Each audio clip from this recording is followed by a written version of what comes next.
समुद्र में रहकर उसी में जीवन बिताती है। यह प्रकृति के साथ उसकी संगति के कारण हम प्रकृति से जुड़े हुए हैं, इसलिए ऐसा होता है। जैसे मछली समुद्र से जुड़ी हुई रहती है, इस तरह उसे उत्तम तथा अधम योनियां मिलती हैं। अपने कर्मों के अनुसार उसे उत्तम और निम्न योनियां मिलती है। 23वां श्लोक। उपद्रष्टान हनुमंतन भर्ता भोक्ता महेश्वर है परमात्मा योति चापु युक्तो देह स्मिन पुरुष पर। अर्थात 23वें श्लोक के अनुसार तो भी इस शरीर में एक अन्य दिव्य भोक्ता है जो ईश्वर है, परम स्वामी है और साक्षी तथा अनुमति देने वालों के रूप में विद्यमान है और जो परमात्मा कहलाता है। फिर भी इस प्रकृति जन्य शरीर में आत्मा का निवास है जो सभी को आज्ञा दे सकता है, दिव्य भोक्ता भी है, ईश्वर है, परम स्वामी है। आत्मा को ही परमात्मा बता रहे हैं कृष्ण, जो साक्षी है, अनुमति देने वाले के रूप में मौजूद है।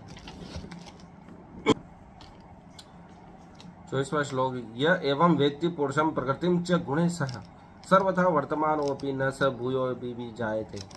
जो व्यक्ति प्रकृति जीव तथा प्रकृति के गुणों की अंतःक्रिया से संबंधित इस विचारधारा को समझ लेता है, उसे मुक्ति की प्राप्ति सुनिश्चित है। उसकी वर्तमान स्थिति चाहे जैसी हो, यहाँ पर उसका पुनर्जन्म नहीं होगा। 24वें श्लोक का अर्थ है, जो व्यक्ति प्रकृति जीव तथा प्रकृति के गुणों की अंतःक्रिया से संबंधित इस विचारधारा को समझ लेता है, उसे मुक्ति की प्राप्ति सुनिश्चित है। उसकी वर्तमान स्थिति चाहे जैसी हो, यहाँ पर पुनर्जन्म हो।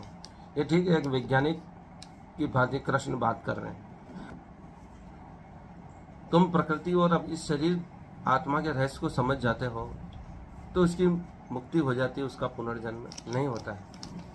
कृष्ण भी शोध की बात कर रहे हैं। जो जीवन के सत्य को जानने के लिए उत्सुक हैं वह मोक्ष को प्राप्त हो ही जाएंगे। 25वां श्लोक। ध्यान आत्मधि पश्यन्ते केदि चादम आत्मना अन्य सांख्यन योगे कर्म योगेन चापरे। कुछ लोग परमात्मा को ध्यान के द्वारा अपने भीतर देखते हैं तो दूसरे लोग ज्ञान के अनुशीलन द्वारा, कुछ ऐसे हैं जो निष्काम कर्म द्वारा उन्हें देखते हैं। कुछ लोग ध्यान द्वारा भी परमात्मा के दर्शन करते हैं तो कुछ लोग ज्ञान से ही मोक्ष को प्राप्त हो जाते हैं, अर्थात परमात्मा की को दर्शन कर लेते हैं। कुछ निष्काम कर्म करते हुए परमात्मा को खोज लेते हैं। ये तीनों मार्ग उत्तम है। 26वां श्लोक। अन्य त्वमेव जानता श्रोवे उपासते ते अभिचात्य बनते मृत्युम श्रुति परायणा। ऐसे भी लोग हैं जो यद्यपि आध्यात्मिक ज्ञान से अवगत नहीं होते।